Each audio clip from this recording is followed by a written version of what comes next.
भक्ति भक्त भगवंत गुरु चतुर्नाम बपु एक।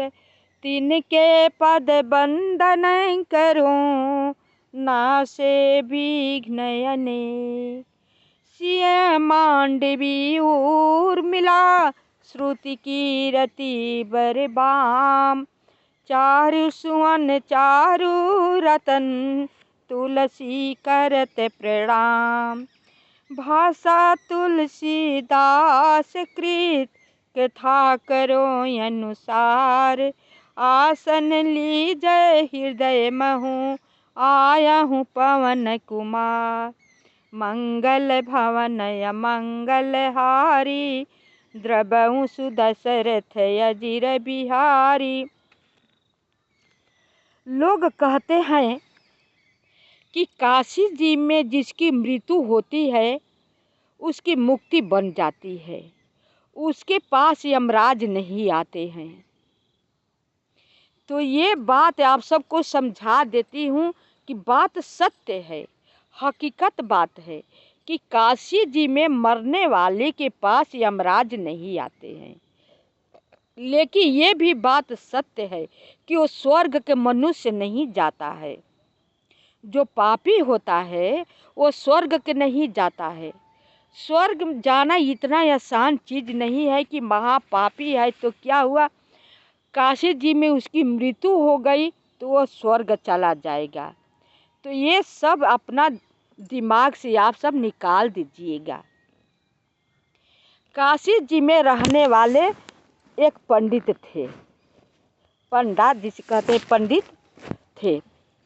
और जितने यात्री लोग स्नान करने के लिए जाते थे उसे बहुत कुछ भुलवा करके दान दक्षिणा लेते थे। तुम्हारे पास कितना है कितना नहीं है, बस उसे दक्षिणा से मतलब था। वो पंडा की मृत्यु हो गई काशी जी में। काशी जी के रहने वाला था, काशी जी में मृत्यु हो जाती है। यमराज आए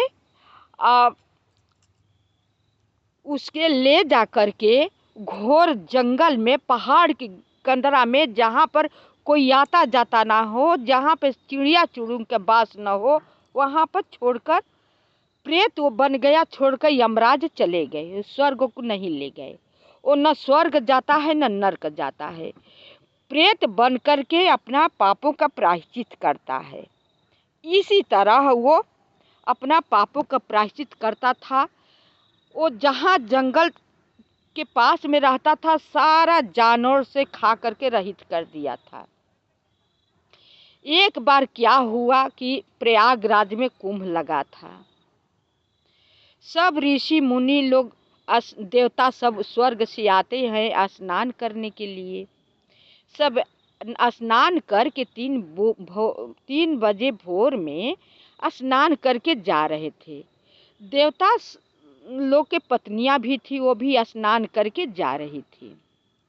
एक औरत स्नान करके उसकी साथ छूट गई थी।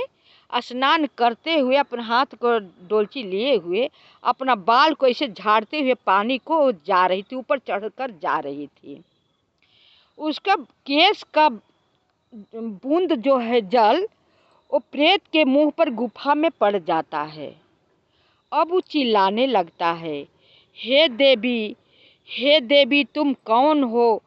तुम जरा इधर मुड़ कर देखो, तुम अपने कमंडल का जल मेरे शरीर पर छिड़क दो, मैं बहुत बेचैन हूँ। तुम्हारा केस का छींटा जो है मेरे मुंह पर एक बूंद पड़ा, मुझे बहुत शांति मिली। जब पीछे उलट करके देखती है तो महाभयंकर प्रेत डरने लगती है।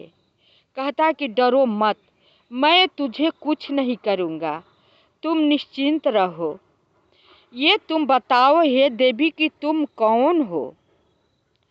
तो देवी कहती कि तुम पहले बताओ कि तुम कौन हो।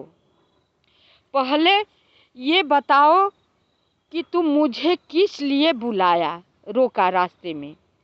तो कहा कि अपने हाथों से अपने कमंडल के जल मेरे ऊपर छींटा मार दो ताकि मैं शांत हो जाऊं। मैं बहुत परेशान रहता हूँ, अशांत रहता हूँ। तब फिर अपने जो जल ली थी उसके हाथ पर ले करके पिशाच के ऊपर फेंक दिया, उसे शांति मिली। शेष भाग अगले वीडियो में। आप सब मेरी कथा सुन करके लाइक सब्सक्राइब